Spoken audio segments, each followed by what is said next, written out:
चलिए देखिए भाई, देखिए आज हमें दो मेजर फिनोमेना थे जो वेव ऑप्टिक्स के अंदर पढ़ने थे, इंटरफेरेंस एंड डिफ्रैक्शन। तो इंटरफेरेंस को हमें पढ़ना है, बट इंटरफेरेंस को पढ़ने से पहले हमें कुछ बेसिक सी चीजें जाननी होंगी। उसमें से फर्स्ट हमारा है, देखिए, कोहेरेंट सोर्सेस ऑफ लाइट।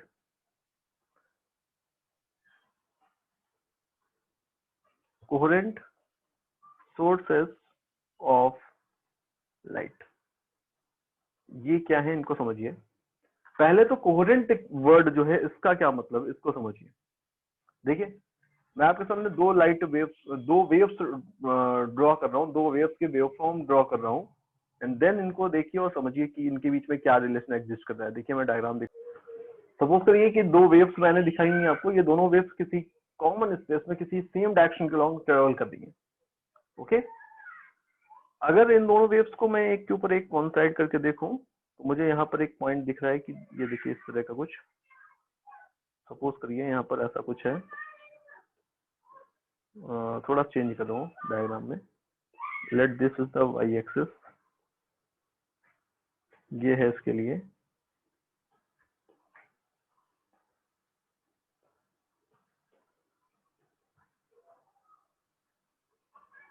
ये वेव फॉर्म था, सेकंड वेव का वेव फॉर्म ये था। अब मैं बोल रहा हूँ इनको कोइंसाइड करके देखिए, क्या दिख रहा है आपको, इन दोनों वेव्स के साथ क्या चीज कॉमन है। अब देखेंगे तो इन दोनों वेव्स के साथ आपको एक कॉमन पॉइंट दिख रहा है, ये कि इन दोनों वेव्स के बीच में जो फेज डिफरेंस है, फेज डिफरेंस वो चेंज नहीं हो रहा है। फेज डिफरेंस इन दोनों के बीच का जो है वो कांस्टेंट बना हुआ है। बताइए, है ना। तो ऐसी वेव्स बेसिकली जिनके बीच में फेज डिफरेंस टाइम के साथ चेंज नहीं होता, उन वेव्स को हम कोहेरेंट वेव्स बोलते हैं। लाइट के कॉन्टेक्स्ट में सेम चीज की बात करें कि बेसिकली दो ऐसी लाइट वेव्स जिनके बीच का फेज डिफरेंस टाइम के साथ चेंज ना हो, उनको हम क्या बोलेंगे, कोहेरेंट कोहेरेंट लाइट वेव्स। तो दो ऐसे सोर्स जिनसे आने वाली लाइट वेव्स के बीच में जो फेज डिफरेंस है वो टाइम के साथ चेंज नहीं होता है, उनको हम बोलते हैं कोहेरेंट सोर्सेस ऑफ लाइट। जहां से आने वाली लाइट वेव्स के बीच में फेज डिफरेंस कांस्टेंट रहता है, उनको क्या बोल रहे हैं, कोहेरेंट सोर्सेस ऑफ लाइट। ठीक है। अब जब आप इसको डिफाइन कर रहे हैं तो बाय डिफॉल्ट आपने एक और कैटेगरी भी यहां पर बना दी, that is not non coherent sources of light. तो अब इनको डिफाइन करना तो बिल्कुल इजी हो गया। वो सारे के सारे सोर्सेस जो कोहेरेंट नहीं होंगे वो बाय डिफॉल्ट क्या होंगे, non coherent sources of light होंगे। बताइए, समझ पा रहे हैं। ओके, ऐसा यस कुछ हो सर। रहा है। तो ये सिंपल से यहाँ पर आपको कॉन्सेप्ट याद रखना है। कोहेरेंट सोर्सेस क्या है, जिनके बीच में फेज डिफरेंस चेंज नहीं हो रहा है। नॉन कोहेरेंट कौन से है, जिनके बीच में फेज डिफरेंस जो था वो चेंज हो रहा है टाइम के साथ। ओके, ठीक है, पूछा भी जा सकता है। तो अब यहाँ पर एक जो इम्पोर्टेंट पॉइंट है वो ये, एक इम्पोर्टेंट पॉइंट ये है, that is two independent sources are never considered as coherent sources। बहुत इंपॉर्टेंट पॉइंट है, समझिए इसको। दो इंडिपेंडेंट सोर्स अगर हैं तो वो दोनों कभी भी कोहेरेंट सोर्सेस की तरह कंसिडर नहीं किए जाएंगे। ऐसा एक आपसे पूछा जा सकता है क्वेश्चन इस तरह का कि लेट दो आइडेंटिकल बल्ब्स हैं, ठीक है बेटा, दो आइडेंटिकल बल्ब्स थे, एक ये एक ये। इन दोनों ही बल्ब्स के रेजिस्टेंसेस भी सेम ही होंगे जब आइडेंटिकल है। दोनों को हमने सेम सप्लाई के साथ कनेक्ट किया हुआ है, दोनों को हमने सेम सप्लाई के साथ कनेक्ट किया हुआ है। देखो, दोनों को t इक्वल 0 पे एक साथ स्विच ऑन किया, क्या इससे आने वाली जो लाइट वेव्स होंगी, क्या ये दोनों सोर्सेस कोहेरेंट सोर्सेस कहलाएंगे, आपसे ये पूछा जा रहा है। तो आप बोलेंगे बिल्कुल भी नहीं, क्योंकि ये दो इंडिपेंडेंट, दो सेपरेट सोर्सेस हैं, एंड दो सेपरेट सोर्सेस अगर हैं तो ये कभी भी कोहेरेंट कंसिडर नहीं किए जाएंगे बाय डिफॉल्ट। ओके, तो अगर ऐसा है कि भाई दो इंडिपेंडेंट सोर्सेस कोहेरेंट नहीं हो सकते तो कोहेरेंट सोर्सेस कैसे आते हैं फिर, तो ये पॉइंट भी आ रहा है। तो उसके लिए हम बोलते हैं कि method for obtaining coherent sources, method for obtaining coherent sources. कैसे ऑब्टेन करेंगे हम कोहेरेंट सोर्सेस को? तो दो मेथड है। पहला मेथड है डिवीजन ऑफ वेव फ्रंट, दूसरा मेथड है डिवीजन ऑफ एम्पलीट्यूड। ये दो मेथड है, दोनों ही मेथड्स और उन पे बेस्ड जो एप्लीकेशंस है, दोनों ही चीजें हमको पढ़नी है। तो अभी डिटेल में नहीं जा रहे हम इसमें, बट हाँ अभी इसके एप्लीकेशन में जब आएंगे तो आपको ऑटोमेटिकली क्लियर हो जाएगा what is division of wave front. ठीक है, तो कोहेरेंट सोर्सेस क्या है और इनको हम कैसे ऑब्टेन करते हैं? किसी सिंगल सोर्स से ही हम इसको ऑब्टेन करेंगे। कैसे ऑब्टेन करेंगे? तो दो मेथड एग्जिस्ट करेंगे, डिवीजन ऑफ वेव फ्रंट या डिवीजन ऑफ एम्पलीट्यूड। दोनों मेथड आपको वन बाय वन अभी आगे पढ़ने हैं। इसके पहले अभी हम यहाँ पर आ जाते हैं इंटरफेरेंस वाले पार्ट में। तो बेसिक सा एक फिनोमेना है इंटरफेरेंस। ऑलरेडी आप इंटरफेरेंस एक बार पढ़ चुके हैं जब आपने वेव थ्योरी पढ़ी होगी। याद है आपको वेव थ्योरी जब आपने पढ़ी होगी, वेव्स पढ़ा होगा आपने एसटीएम के बाद, वहां पर आप ऑलरेडी साउंड के लिए इंटरफेरेंस की बात कर चुके हैं या फिर वेव्स के लिए इंटरफेरेंस पढ़ चुके हैं। Yes, same sir. ही पॉइंट है यहाँ पर। हम यहाँ पे भी लाइट को एज अ वेव ही ट्रीट कर रहे हैं, तो आप यहाँ पर भी बोल सकते हैं कि वही इंटरफेरेंस ही यहाँ पर भी आपको पढ़ना है। ठीक है, क्या हो रहा है समझिए। सपोज करिए कि दो वेव्स हैं। अब बाय डिफॉल्ट लाइट वेव्स की बात कर रहे हैं हम, बट मैं लाइट अगर ना भी बोलूं तो भी आपको समझ जाना है कि हम लाइट वेव्स की बात कर रहे हैं। दो वेव्स हैं। फर्स्ट वेव के लिए मैंने जो इक्वेशन दी हुई है वो है let A1 sin omega T. Second wave के लिए मैंने जो इक्वेशन दी हुई है वो है let A2 sin omega T plus 5। देखिए यहाँ पर ऐसा कुछ हो रहा है, मैंने दो वेव्स ली हैं, दोनों के लिए मैंने इक्वेशंस ली हुई हैं। ऑब्वियसली यहाँ पर kx वाला टर्म भी है, बट पोजीशन के साथ, जो पोजीशन के साथ अगर देखें आप, तो हम यहाँ पर जो फेज डिफरेंस है उसको कांस्टेंट लेकर चल रहे हैं, तो बाकी ओमेगा टी प्लस kx वाला टर्म दोनों में कॉमन होगा, तभी तो डिफरेंस आपको कांस्टेंट मिलेगा। तो वो जो डिफरेंस है उसको ही मैंने यहाँ पर प्राइमरली दिखाया हुआ है। ये है वो डिफरेंस, फेज डिफरेंस दोनों वेव्स के बीच का। समझ पा रहे हैं ना? इसका फेज कितना है ओमेगा टी, इसका फेज कितना है ओमेगा टी प्लस 5। तो फेज डिफरेंस कितना है 5 है, तो 5 पे आप ज्यादा फोकस करिए। ठीक है, ये दो वेव्स थी, ये दोनों वेव्स किसी स्पेस के अंदर सेम डायरेक्शन के अलोंग ट्रेवल कर रही हैं। ठीक है, दोनों के बीच का फेज डिफरेंस 5 है एंड 5 एक कांस्टेंट क्वांटिटी आपको दिख रही है। दैट मीन ये दोनों ही वेव्स जिन सोर्सेस से आ रही होंगी वो कोहेरेंट सोर्सेस रहे होंगे। ये पॉइंट यहाँ पर मुझे एक क्लियर होता हुआ दिख रहा है। अगर मुझे इन दोनों का अगर देखें, किसी सेम स्पेस के अंदर दो वेव्स ट्रेवल कर रही हैं, आपने ये वेव थ्योरी के अंदर पढ़ा है कि रिजल्टेंट डिस्प्लेसमेंट वहां पर जो मीडियम पार्टिकल्स का होता था जब दोनों वेव्स एक साथ ट्रेवल करती थी, तो हम कैसे निकालते थे? By using the principle of superposition. तो सेम लॉजिक यहाँ पर भी चल रहा है कि भाई अगर लाइट वेव्स है तो इन लाइट वेव्स की भी तो सेम चीज होने वाली है। इन दोनों ही लाइट वेव्स को जब आप सेम मीडियम के अंदर ट्रेवल कराएं, सेम स्पेस में ट्रेवल कराएंगे, तो दोनों का आपस में क्या होगा? सुपरपोजिशन होगा। And due to the superposition जो रिजल्टेंट जो डिस्प्लेसमेंट आप रिप्रेजेंट करेंगे वो कैसे लिखेंगे?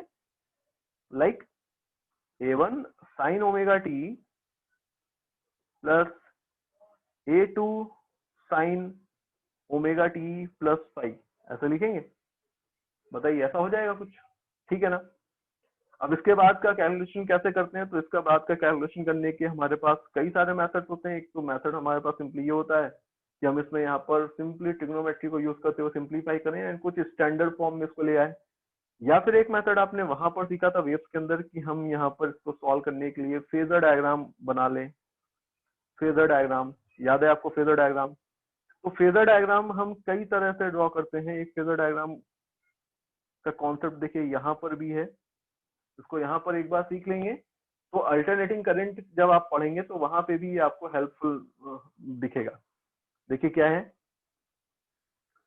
यहाँ पर दो वेव्स थी, जिस वेव का देखिए किसी इंस्टेंट टी के लिए बात हो रही है, जिस वेव का फेज ओमेगा टी था उसके एम्पलीट्यूड को यहाँ पर, उसके एम्पलीट्यूड को किधर दिखाएंगे?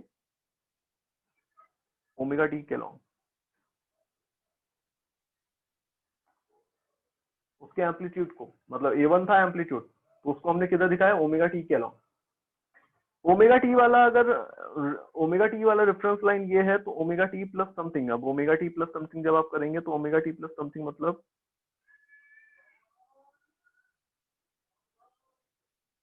ये वाली रेफरेंस लाइन हो गई ओमेगा टी प्लस 5। तो ये लाइन रिप्रेजेंट कर रही है phase omega T plus pi को। इसके अलोंग ये वाला जो क्वांटिटी है इसका फेज था omega T plus pi, and इसका जो एम्पलीट्यूड है वो A2 है। A2 किधर रिप्रेजेंट करेंगे, इस तरफ। ये देखिए दिखा दिया मैंने A2।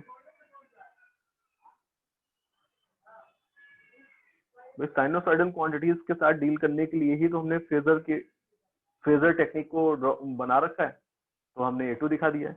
अब रिजल्टेंट एम्पलीट्यूड कितना होगा रिजल्टेंट वेव का, तो रिजल्टेंट वेव के लिए आप बोलेंगे कि भाई y रिजल्टेंट इक्वल होगा A resultant into sine omega T plus sine omega T plus phi resultant. बोलो यही हो जाएगा।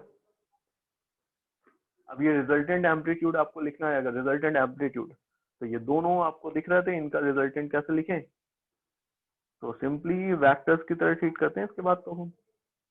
तो एक ये बन गया पैरेललोग्राम, एंड अगर ये पैरेललोग्राम बन गया तो ये हो गया, देखो देखो ये बन गया। ये क्या है, रिजल्टेंट एम्पलीट्यूड। तो आपको रिजल्टेंट एम्पलीट्यूड जो मिल रहा है इस स्टैंडर्ड इक्वेशन के अंदर, इसको आप ऐसे लिख सकते हैं, दिस इज लॉ पैरेललोग्राम लगाइए यहाँ पर, a1 square plus a2 square plus 2a1 a2 cos phi, this will be the resultant amplitude.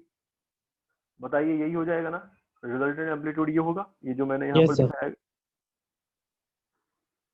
ठीक है, आप चाहे तो रिजल्टेंट जो आपने निकाला है उसका ये वाला फेज भी निकाल सकते हैं कि ओमेगा टी के साथ इसका फेज कितना है, तो ये फाई रिजल्टेंट मैंने बोला हुआ है। आप यहाँ पर फाई रिजल्टेंट को लिखने के लिए रिलेशन यूज कर सकते हैं, एक वेक्टर दो वेक्टर एंड इनके रिजल्टेंट का जो डायरेक्शन था उसके लिए आपने फॉर्मूला लिखा हुआ था कि अगर ए है ये बी है, तो आपने फॉर्मूला लिखा था ना बी साइन थीटा अपॉन ए प्लस बी कॉस थीटा, वही वाला रिलेशन आप यूज कर सकते हैं अगर आपको लिखना है डायरेक्शन को।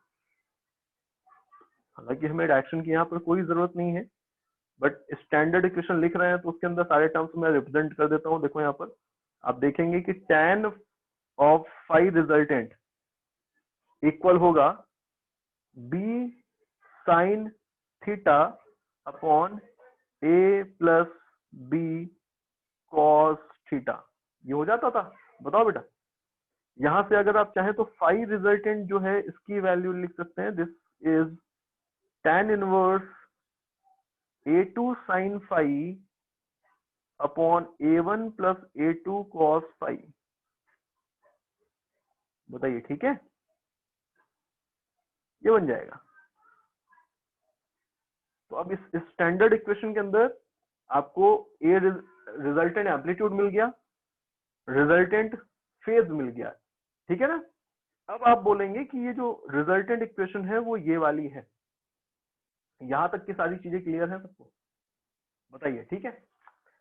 अच्छा, एक पॉइंट आपने वहां पर पढ़ा था वेव्स के अंदर, वेव्स की ही बात हो रही है, देखिए सारी वेव्स की ही बात हो रही है। वेव्स के अंदर आपने एक पॉइंट पढ़ा था कि किसी भी वेव का जो इंटेंसिटी होती थी, इंटेंसिटी वो कई सारे फैक्टर्स पे डिपेंडेंट होती थी। आपने इस तरह के एक फॉर्मूला पढ़ा होगा, आई इक्वल होता था 2 pi square N square A square rho V, ऐसा एक फॉर्मूला पढ़ा था आपने, याद है क्या।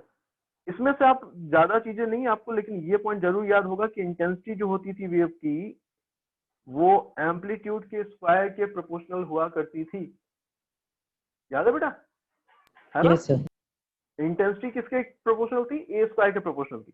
तो लेट अगर यहाँ पर आपने दो वेव्स ली हुई हैं, फर्स्ट वेव ये है, सेकंड वेव ये है, एंड रिजल्टेंट वेव ये है। तो इन तीनों वेव के लिए अगर हम इंटेंसिटी डिफाइन करें तो कैसे डिफाइन करेंगे इस रिलेशन से, तो आप बोलेंगे कि आई प्रोपोर्शनल हुआ करता था ए स्क्वायर के, आई इक्वल होगा एक कांस्टेंट ले लिया है के इंटू ए स्क्वायर के। अब जब आप फर्स्ट वेव की बात करेंगे तो I1 मतलब intensity of first wave equal थी k into A1 square.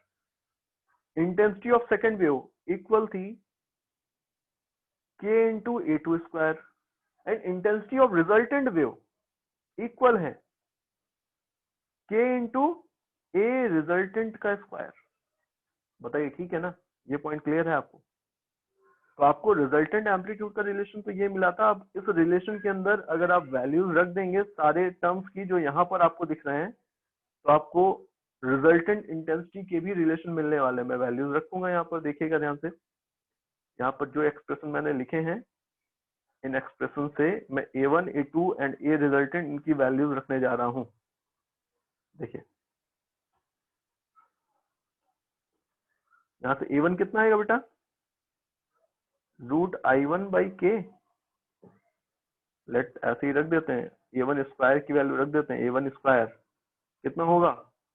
I1/K, A2 square I2/K and A resultant का स्क्वायर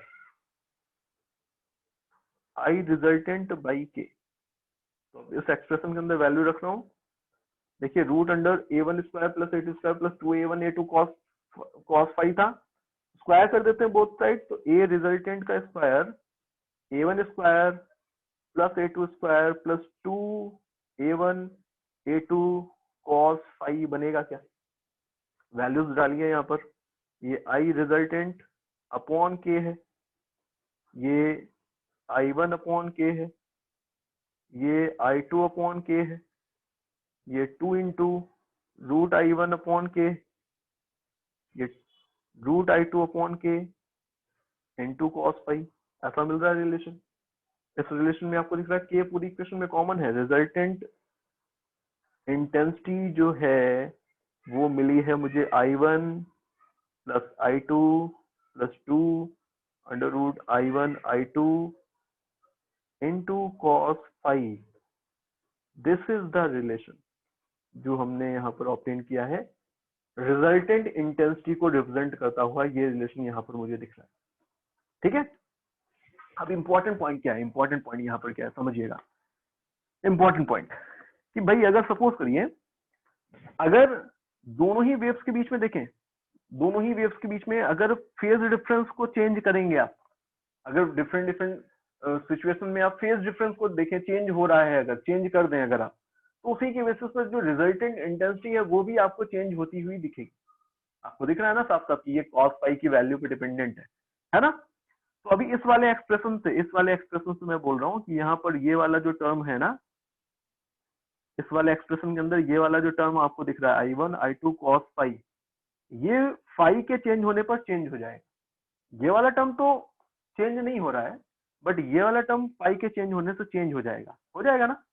इस टर्म को हम बोलते हैं दिस इज इंटरफेरेंस फैक्टर। क्या है बेटा? इंटरफेरेंस फैक्टर है ये। क्लियर है क्या? बताइए। ओके, समझ पा रहे हैं ये बात? cos फाई के रूट में? अरे cos फाई रूट के अंदर नहीं है, cos फाई रूट के अंदर नहीं है, ऐसा है। ठीक है, बोलो।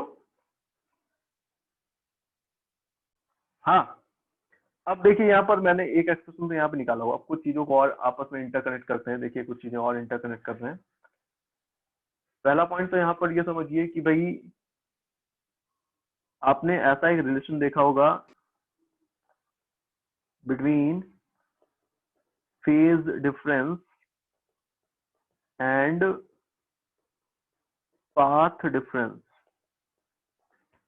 अगर एक वेव थी, उस वेव में यहाँ पर आपने दो पार्टिकल कंसिडर किए हुए हैं, देखिए यहाँ पर एक, यहाँ पर। इन दोनों ही पार्टिकल्स के बीच में फेज डिफरेंस कितना है? अगर आपको इनके बीच का पाथ डिफरेंस पता है तो, याद है आपको पाथ डिफरेंस के टर्म में फेज डिफरेंस का रिलेशन? तो आपने ऐसा एक रिलेशन देखा था, जो फेज डिफरेंस होता है वो इक्वल होता है 2 pi by lambda into delta x. याद है आपको ऐसा रिलेशन एक? Yes sir. तो path difference and phase difference दोनों इंटर रिलेटेड है इस रिलेशन के थ्रू। तो अगर आप देखें यहाँ पर, तो हम बोल सकते हैं कि पाथ डिफरेंस इक्वल होगा lambda upon 2 pi into delta phi. ऐसे लिख सकते हैं, है ना? अगर आपको दो वेव्स ऐसी थी जो इनिशियली सेम फेज में थी, बट उनमें से एक वेव कुछ ज्यादा पाथ ट्रेवल कर करके आए एंड सेकंड वेव कुछ कम पाथ ट्रेवल करे, तो दोनों के बीच में कुछ पाथ डिफरेंस बन जाएगा क्या? एग्जाम्पल देखिए, एग्जाम्पल लेट यहाँ पर मैंने एक केस ऐसा ले लिया है कि इस पॉइंट से एक लाइट वेव जा रही है ऐसे कुछ, एक मैंने यहाँ पर ले लिया, देखो यहाँ पर पॉइंट, इस पॉइंट सोर्स से एक लाइट वेव जा रही है ऐसे कुछ, दोनों ही सेम फेज में है, बट एग्जैक्टली आपको ज्योमेट्री दिख रही है अब कि सोर्स 1 से जाने वाली लाइट के कंपेरेटिवली सोर्स 2 से जाने वाली जो लाइट है उसने कुछ एक्स्ट्रा पाथ ट्रेवल कर रखा है। बताइए बेटा, समझ पा रहे हैं ना ये बात? बताइए, ठीक है, हो रहा है ना? Yes, अब sir. S1 एंड S2 देखें, इनिशियली दोनों का ही जो वेव फॉर्म है मैंने सेम दिखाने की यहाँ पर कोशिश की है। इट सिंपली मीन्स कि दोनों के ही इनिशियल फेज सेम थे, बट एक ने कुछ कम पाथ ट्रेवल किया, एक ने ज्यादा पाथ ट्रेवल किया, तो दोनों के बीच में कुछ पाथ डिफरेंस है। एंड दोनों के बीच में अगर पाथ डिफरेंस होगा तो दोनों के बीच में कुछ फेज डिफरेंस हो गया, एंड अगर दोनों के बीच में फेज डिफरेंस हो गया, इसका क्या मतलब हुआ? इसका मतलब ये हुआ सीधा सा, ये दोनों वेव्स अगर आप इस स्पेस में ट्रेवल कर रही हैं तो इनके बीच में इंटरफेरेंस होगा, एंड अगर इनके बीच में इंटरफेरेंस होगा तो जहां जहां पर पाथ डिफरेंस चेंज हो रहा है उसी के अकॉर्डिंगली फेज डिफरेंस चेंज हो रहा है, एंड फेज डिफरेंस के अकॉर्डिंगली रिजल्टेंट वेव की इंटेंसिटी चेंज हो रही है। तो अलग अलग पॉइंट पर अलग अलग पाथ डिफरेंस, तो अलग अलग फेज डिफरेंस, अलग अलग रिजल्टेंट इंटेंसिटी। समझ पा रहे हैं? ऐसा कुछ हो रहा है, तो आपको इस स्पेस के अंदर रिजल्टेंट इंटेंसिटी कुछ डिफरेंट मिलेगी। दोनों ही वेव्स के सम जो होगा, दोनों ही वेव्स की इंटेंसिटी की जो सम होगा उससे भी कुछ डिफरेंट मिलने वाली। तो अब इस रिलेशन के अंदर मैं बोल सकता हूँ कि भाई अगर अगर देखिए समझिएगा, अगर फाई की वैल्यू मतलब फेज डिफरेंस का रिलेशन यहाँ पर देखिए हमने, तो फेज डिफरेंस फाई को बोला हुआ है ना हमने इस रिलेशन में, तो मैं फाई बोल रहा हूँ सीधे कि अगर फाई की वैल्यू, यहाँ पर ये फाई है, अगर फाई की वैल्यू 0 डिग्री है या फिर 2 पाई है या फिर 4 पाई है, 6 पाई है and so on two n pi है, वेयर n इज, देखो n की वैल्यू 0 हो सकती है, 1 हो सकती है, 2 हो सकती है, कुछ ऐसी। अगर फाई की वैल्यू इतनी है या फिर इक्विवेलेंटली पाथ डिफरेंस जो है दोनों ही वेव्स के बीच का वो 0 है या फिर लैम्डा है या फिर 2 लैम्डा है या फिर 3 लैम्डा है and so on, like n lambda है, where n is equal to 0 1 2 and so on। अगर ऐसा होगा, देखिए यहाँ पर अगर फाई की वैल्यू 0 है, फाई की वैल्यू 0 होगी तो इस एक्सप्रेशन के अंदर आपको क्या दिख रहा है? ये वाला टर्म क्या होगा बेटा? मैक्सिमम हो जाएगा। रिजल्टेंट वेव की इंटेंसिटी आपको उस पॉइंट पर जहां पर फाई की वैल्यू 0 बन रही होगी वहां पर आपको मैक्सिमम मिलने वाली है। समझ पा रहे हैं ना मेरी बात? ठीक है, बताइए। ऐसे ही फाई की वैल्यू अगर 2 पाई होगी तो भी आपको ये वैल्यू पॉजिटिव दिख रही है, मैक्सिमम दिख रही है ना? तो अब इस केसेस में आप बोल रहे हैं कि ये सारी पोजीशंस जहां पर पाथ डिफरेंस इतना बन रहा है या फेज डिफरेंस इतना बन रहा है, उन पोजीशन पर रिजल्टेंट वेव की इंटेंसिटी मैक्सिमम होगी। एंड ऐसे केसेस में हम बोलते हैं कि यहाँ पर दोनों ही वेव्स ने कंस्ट्रक्टिवली इंटरफेरेंस किया है। तो फॉर कंस्ट्रक्टिव इंटरफेरेंस ये कंडीशन बनेगी, एंड इस पोजीशन पर जहां कंस्ट्रक्टिव इंटरफेरेंस हो रहा होगा वहां पर रिजल्टेंट वेव की इंटेंसिटी जो होगी वो मैक्सिमम होगी। तो हम रिजल्टेंट वेव की इंटेंसिटी के लिए ऐसे लिख सकते हैं, आई मैक्स इक्वल होगा, किसके इक्वल होगा? देखो इसको ऐसे लिख रहा हूं मैं, I1 plus I2 plus 2 I1 I2 cos phi की वैल्यू 1। बोलो, ठीक है ना? ये रिलेशन आपको दिख रहा है कि आप इसको ऐसे भी याद रख सकते हैं या फिर आप चाहें तो इसको आप ऐसे भी याद रख सकते हैं कि √I1 प्लस √I2 का होल स्क्वायर लिखा है ये, है ना? तो मैक्सिमम इंटेंसिटी जो आपको मिलने वाली है वो इतनी होगी। अगर इसी की जगह पर थोड़ा सा चेंज हो जाता, अगर सपोज करिए कि हम कुछ ऐसा सीन क्रिएट करें कि फाई की वैल्यू आपको पाई मिले, 3 पाई मिले, 5 पाई मिले, एंड लाइक दिस आपको 2n-1 पाई मिले, where n is given as, देखिए n की वैल्यू यहाँ पर मैंने ली है फ्रॉम 1, n की वैल्यू 1 रखेंगे तो आपको क्या मिलेगा, यहाँ पर पाई मिल जाएगा, 2 रखेंगे तो 3 पाई मिल जाएगा। तो मैंने इस तरह से n की वैल्यूज ले ली है, ठीक है, ओके। अगर फाई की वैल्यू इतनी मिले, या फिर रिस्पेक्टिवली पाथ डिफरेंस जो है, पाथ डिफरेंस वो आपको कुछ इस तरह से मिले, λ/2, 3λ/2, 5λ/2 and so on, like 2n-1 λ/2 आपको ऐसा मिले, वेर n की वैल्यू 1 रखिए, देखिए क्या बन रहा है, λ/2, 2 रखेंगे तो क्या बन रहा है 3λ/2। आपको फेज डिफरेंस इतना मिले या पाथ डिफरेंस इतना मिले, दोनों एक ही बात है। तो उन पोजीशंस पर cos पाई किसको अप्रोच करने वाला है, तो आप बोलेंगे एस cos पाई की वैल्यू तो -1 होती है, तो -1 बनेगी ये सारी वैल्यूज। तो इस केस में जो आपको इंटेंसिटी थी, रिजल्टेंट इंटेंसिटी, उसका रिलेशन ऐसा दिखेगा, √I1/I2 प्लस का 2√I1/I2 इंटू -1। मतलब क्या हो रहा है, ये क्वांटिटी जो कॉस का फंक्शन था वो मैक्सिमम है मैग्नीट्यूड में, बट नेगेटिव भी है। तो इसका मतलब हुआ कि ये जो क्वांटिटी है इस केस में जो सब्ट्रैक्ट होनी थी, वो सब्ट्रैक्ट होने वाली क्वांटिटी मैक्सिमम होगी। तो इसका मतलब हुआ कि जो रिजल्टेंट इंटेंसिटी है वो मिनिमम मिल गई आपको।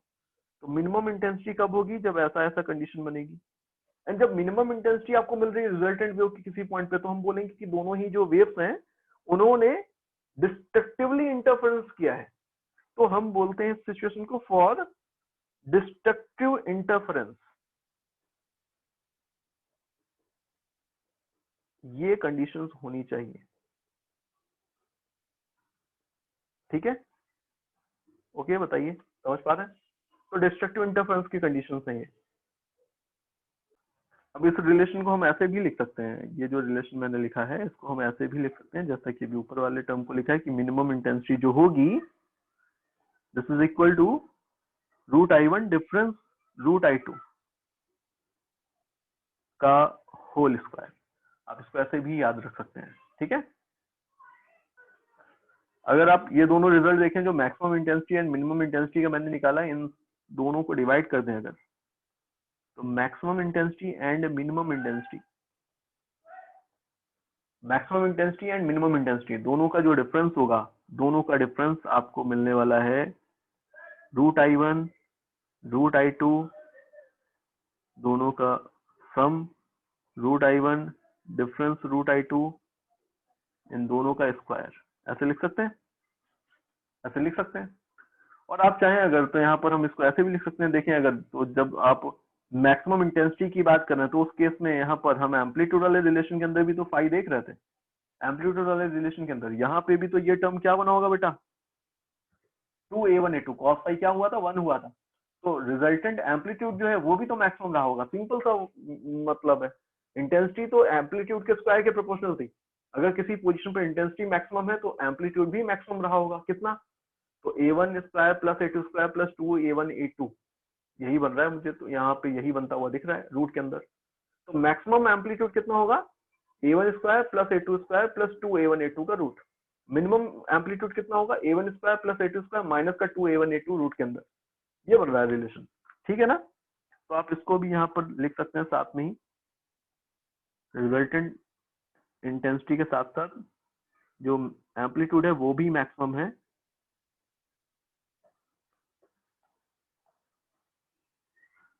देखिए a1 square plus a2 square दोनों का सम बन गया है ये, एंड रूट था ना, तो रूट के अंदर स्क्वायर बना था। यहाँ से मिनिमम एम्पलीट्यूड जो होगा वो a1 square plus a2 square root के अंदर माइनस, मतलब a1 square plus a2 square minus का 2a1a2 था, तो ये a1 डिफरेंस a2 का होल स्क्वायर बनेगा, ऊपर रूट भी है तो a1 a2 का डिफरेंस, ये बन जाएगा, है ना। तो यहाँ पर यही आपको क्वांटिटी लिखी हुई दिख रही है। देखिए ये क्या है, ये क्या है, तो आप इसको ऐसे लिख सकते हैं ना कि i जो था, i वो k इंटू ए स्क्वायर था, तो √I1 किसका इक्वल होगा, के रूट, देखिए ऐसे लिख सकते हैं, ऐसे लिख सकते हैं। तो यहाँ पर आप क्या बोलेंगे, रूट आई वन किसके इक्वल है, प्रोपोर्शनल है ए वन के, है ना। तो जब आप जब इस तरह से रिप्लेस करेंगे सबकी वैल्यूज, तो आपको ये रिजल्ट दिखने वाला है कि ये मैक्सिमम एम्पलीट्यूड और मिनिमम एम्पलीट्यूड दोनों के रेशियो के इक्वल आपको मिलने वाला है स्क्वायर के। यहाँ पे रिप्लेस करके देखिए आपको यही रिलेशन मिलने वाला है। या फिर आप डायरेक्टली भी बोल सकते हैं कि भाई आई प्रोपोर्शनल है ना ए स्क्वायर के, जब ये मैक्सिमम है तब ये मैक्सिमम है, जब ये मिनिमम है तब ये मिनिमम है। तो दोनों का ratio A max upon A minimum दोनों के स्क्वायर के इक्वल होने वाला है, ठीक है। ओके, भाई ये था क्वेश्चन कि दो वेव्स हैं जो इंटरफियर कर रही हैं, ठीक है, इंटरफेरेंस कर रही हैं, और इनके रिजल्टेंट एम्पलीट्यूड एंड इंटेंसिटी बतानी है, रिजल्टेंट वेव की एम्पलीट्यूड एंड इंटेंसिटी बतानी है। दोनों वेव्स के लिए आपको इक्वेशन गिवन है। तो आप अगर कंपेयर करेंगे तो ये है A1, ये है A2, दोनों के बीच का फेज डिफरेंस देखेंगे तो इसका फेज था ओमेगा टी, इसका फेज था omega T plus pi by 3। Phase difference आपको कितना दिखा, तो फेज डिफरेंस की वैल्यू आपको दिख गई है पाई इक्वल है पाई बाई 3 के। रिजल्टेंट एम्पलीट्यूड अगर आप लिखेंगे, resultant amplitude means resultant wave का एम्पलीट्यूड अगर आप लिखेंगे तो आपको ये मिलने वाला है under root A1 square, under root A1 square means 9 plus 16 plus 2 into A1 A2 cos pi by 3, बताइए यही है, ये बन रहा है root under 25 plus cos pi by 3 means cos 60 means 1/2, 2 से 2 कैंसिल, ये कितना आ गया 12, तो ये आ रहा है रूट 37 यूनिट। रिजल्टेंट एम्पलीट्यूड इतना है तो रिजल्टेंट इंटेंसिटी कितनी होगी, तो सीधा सा है k इंटू ए स्क्वायर, के कॉन्स्टेंट यहाँ पर ले लेते हैं, उसी के टर्म में आंसर दे देते, तो k इंटू 37 हो जाएगा, स्क्वायर करेंगे तो इतनी होगी रिजल्टेंट इंटेंसिटी, ठीक है। चलो नेक्स्ट पॉइंट क्या है, नेक्स्ट एक क्वेश्चन है उसको देखें। आपको दो वेव्स गिवन है जिनके लिए जो इंटेंसिटीज हैं उनका रेशियो गिवन है 81:1। आपको मैक्सिमम और मिनिमम पॉसिबल इंटेंसिटीज बतानी है जो आपको इंटरफेरेंस के बाद मिलेंगी। क्या करेंगे भाई, I1 की वैल्यू मान लीजिए 81 आई है, I2 की वैल्यू आई है सिंपली। अब रिजल्टेंट के मैक्सिमम कब होता है, मैक्सिमम वैल्यू, तो मैक्सिमम वैल्यू आपको पता है, अभी मैंने बताया root I1 plus root I2 का स्क्वायर। इसको सॉल्व करेंगे तो रूट I1 का मतलब हुआ ये कितना बन जाएगा बेटा, कितना बन जाएगा, तो ये बनेगा 9i, बोलो 9i1, मतलब यहाँ पे आपने I1 की जगह 81 आई रखा है, तो 9 times of root I plus root I, then इसका स्क्वायर, ये बन रहा है 10 इंटू रूट आई का स्क्वायर मीन्स 100i, ये बनेगा। मिनिमम इंटेंसिटी लिखेंगे, मिनिमम इंटेंसिटी तो कितनी होगी, तो ये 9i रूट के अंदर माइनस का I, I1 minus I2, root I1 minus root I2 का स्क्वायर करना है, इसका स्क्वायर है। इसको सॉल्व करेंगे ये कितना बनेगा, तो ये 8i बनने वाला है, बोलो बेटा 8 रूट आई, इसका स्क्वायर होगा, तो ये कितना बन रहा है, ये बन रहा है 64i।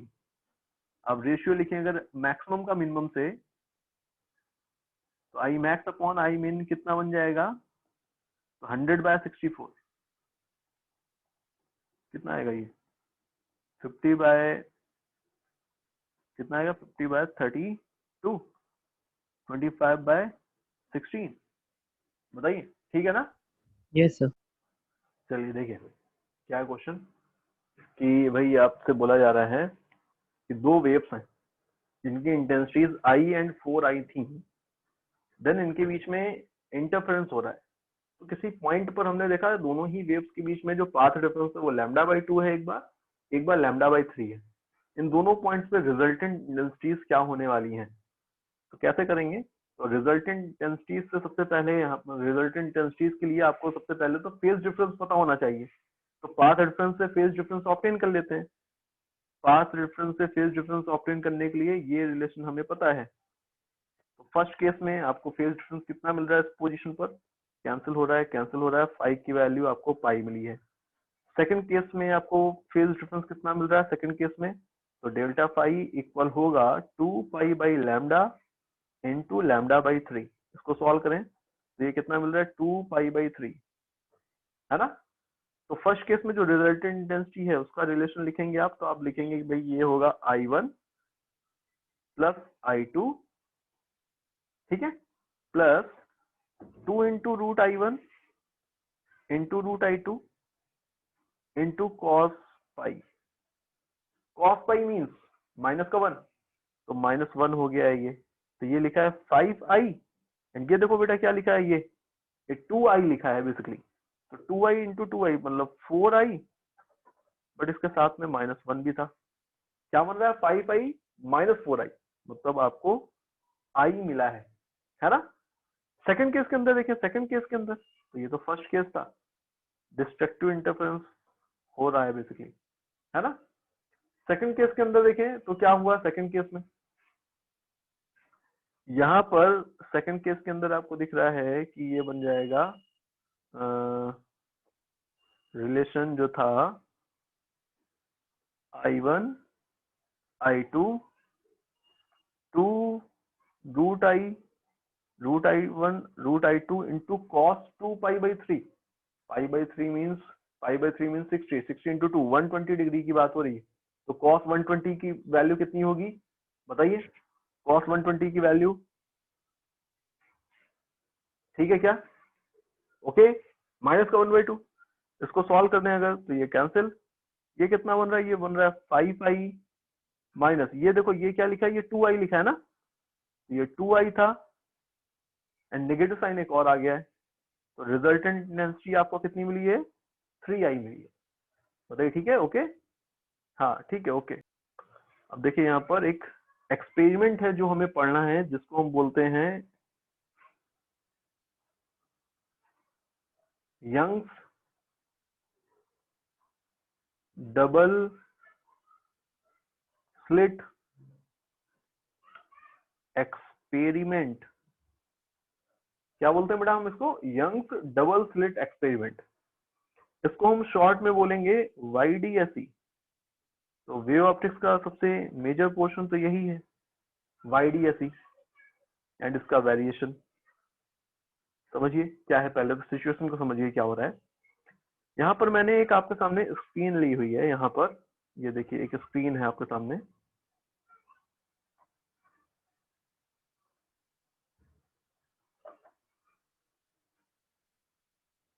देन हमने क्या किया बेटा, इस स्क्रीन के सामने यहाँ पर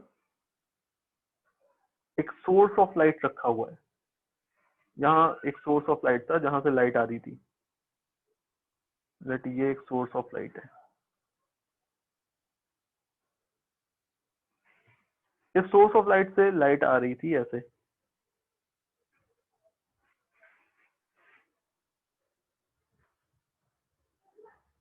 ठीक है। तो आपको पता है ये स्क्रीन अभी क्या होगी, इल्यूमिनेट होगी पूरी की पूरी, है ना। अब हमने क्या किया, इसके बीच में एक यहाँ पर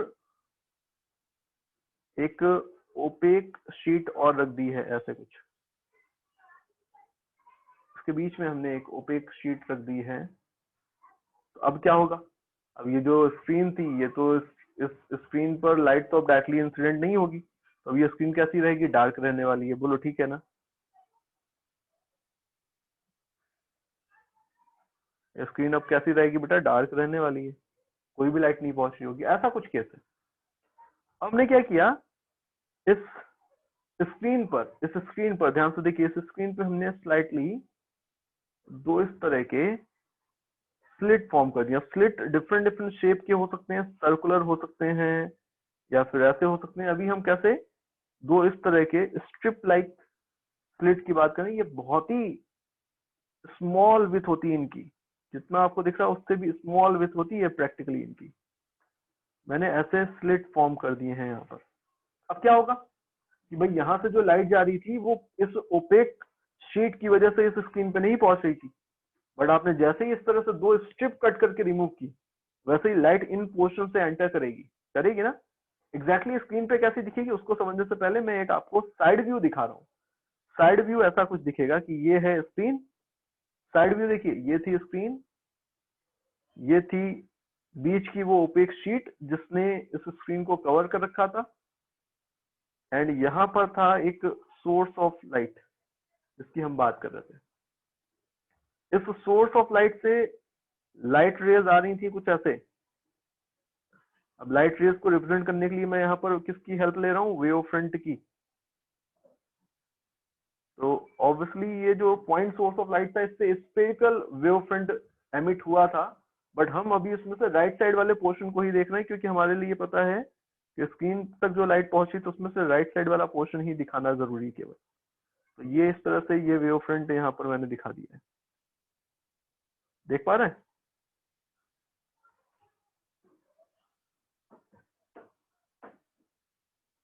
ये देखिए ऐसे कुछ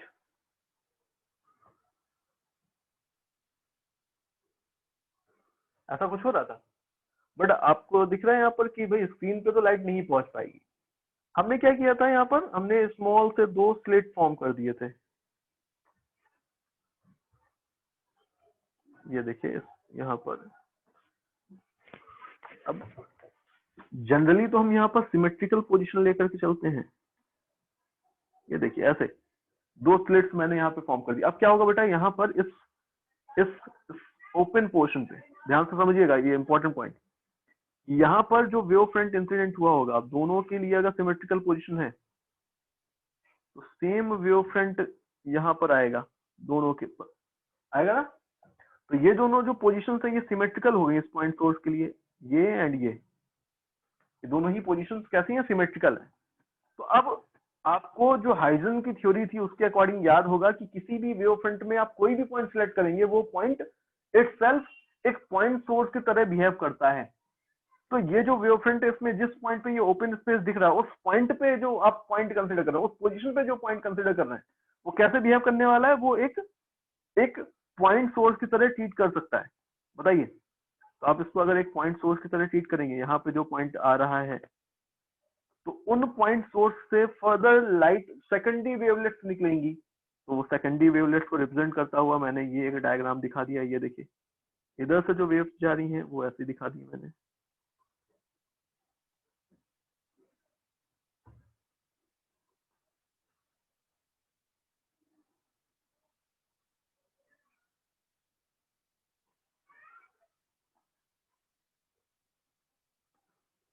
बताओ भाई,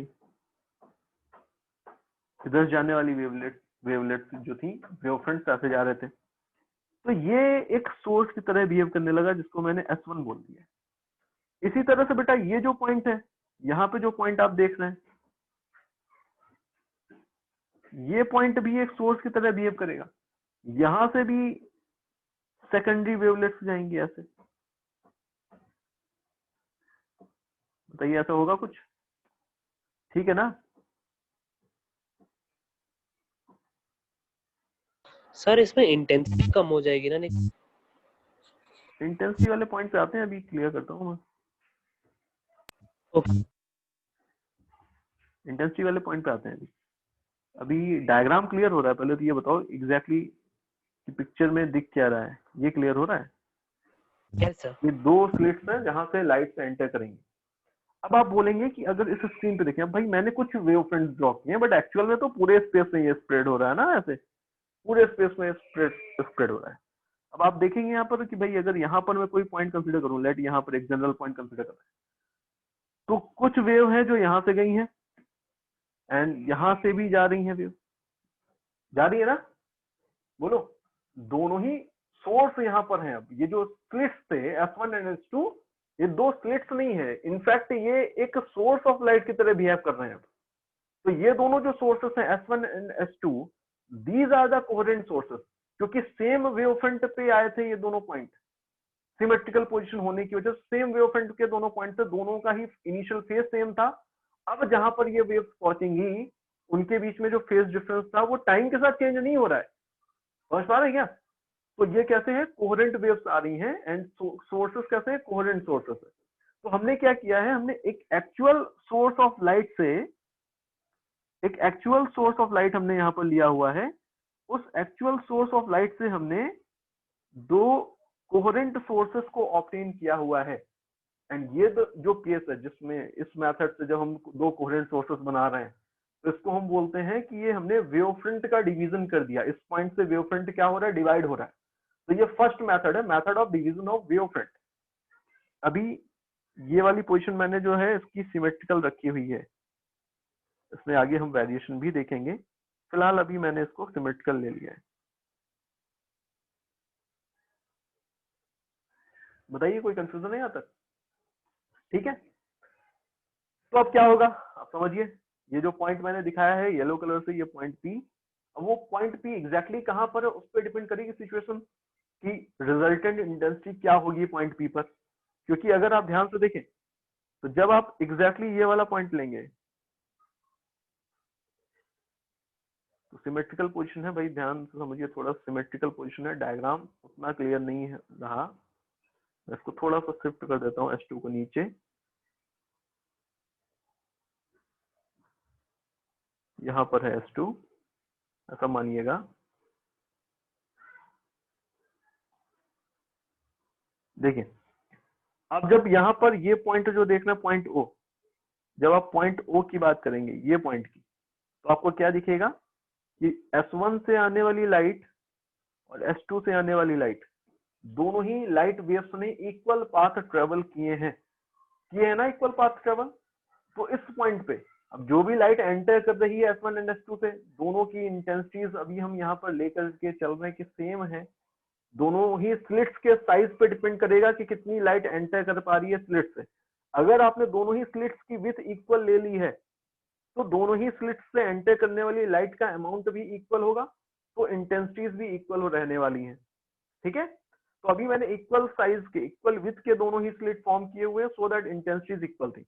अब मैं बोल रहा हूँ पॉइंट O पर दोनों ही वेव्स इक्वल पाथ ट्रेवल करके पहुंचेंगी, इनिशियल फेज इनके बीच का 0 था, पॉइंट O तक पहुंचने पर टोटल पाथ डिफरेंस भी 0 है, तो कोई भी फेज डिफरेंस पॉइंट O पर नहीं होगा, तो दोनों के बीच में, दोनों ही वेव्स के बीच में कंस्ट्रक्टिव इंटरफेरेंस होगा।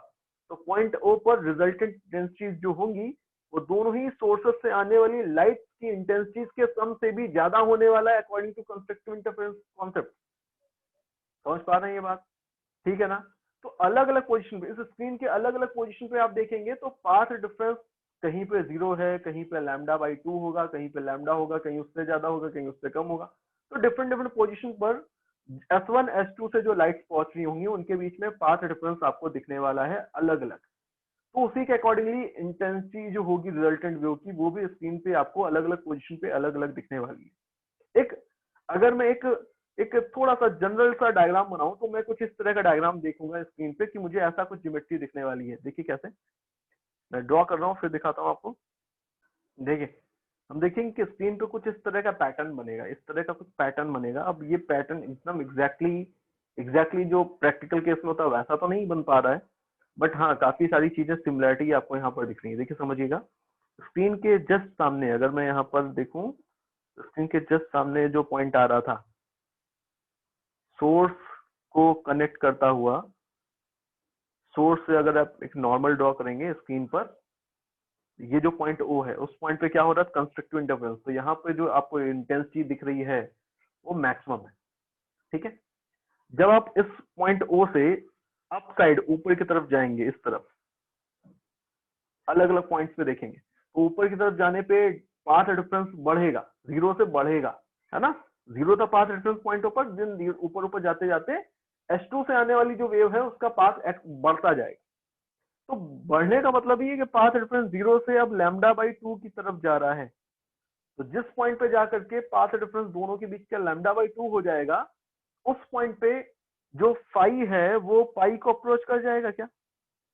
जैसे ही फाई की वैल्यू पाई होगी तो कंस्ट्रक्टिव इंटरफेरेंस की जगह अब क्या हो रहा है इस पोजीशन पर डिस्ट्रक्टिव इंटरफेरेंस, तो इंटेंसिटी क्या होगी 0 मैक्सिमम से मिनिमम होगी। देन वापस से आप λ/2 पोजीशन से भी आगे जाएंगे तो वापस से पाथ डिफरेंस बढ़ करके लैम्डा पहुंचेगा। तो लैम्डा पाथ डिफरेंस मतलब फेज डिफरेंस वापस से कितना हो गया अब, तो अब 2 पाई होने लगा, तो वापस से आप बोलेंगे इंटेंसिटी बढ़ेगी। तो लगातार पॉइंट O से जब आप ऊपर की तरफ जाएंगे तो इंटेंसिटी मैक्सिमम से कम होगी, मिनिमम होगी, देन वापस से बढ़ेगी, मैक्सिमम होगी, देन कम होगी, मिनिमम होगी, देन वापस से मैक्सिमम होगी। तो इस तरह का वेरिएशन आपको इंटेंसिटी में दिखने वाला है। तो कुछ स्क्रीन में कुछ पोजीशंस ऐसी होंगी जहां पे इंटेंसिटी मैक्सिमम होगी, उन पोजीशंस को हम बोल रहे हैं, ये पॉइंट देखिए, ये पॉइंट, इस पॉइंट पे आप क्या बोल रहे हैं कि यहां पर आपको कंस्ट्रक्टिव इंटरफेरेंस होता हुआ दिख रहा था, तो एक यहां पर ब्राइट बैंड बन रहा होगा। इस ब्राइट बैंड को हम बोलते हैं, this is called bright fringe. इन सबको हम फ्रिंज बोल रहे हैं। उसमें से ये कौन सी है बेटा? Bright fringe. ऊपर की तरफ जा रहे हैं तो लगातार इंटेंसिटी। अब यहाँ पर देखिए इतना इतना कंट्रास्ट ऐसा नहीं होगा, ये स्लाइट वेरिएशन चल रहा होगा, मतलब आप धीरे धीरे यहाँ पर देखेंगे वेरिएशन हो रहा है। इंटेंसिटी मैक्सिमम थी, ऐसे जैसे जैसे जा रहे हैं इंटेंसिटी कम हो रही, कम हो रही, कम हो रही है, देन इस पोजीशन पे जाकर इंटेंसिटी क्या होगी? मिनिमम हो जाएगी। समझ पा रहे हैं? तो इस पोजीशन पर इंटेंसिटी मैक्सिमम थी, देन यहाँ पर पॉइंट है जहां पर जाकर के इंटेंसिटी मिनिमम होगी जस्ट। तो ये जो पोजीशन है यहाँ पर आप बोलेंगे डिस्ट्रक्टिव इंटरफेरेंस हो रहा है, एंड ये जो बैंड है इसको हम बोल रहे हैं कि दिस इज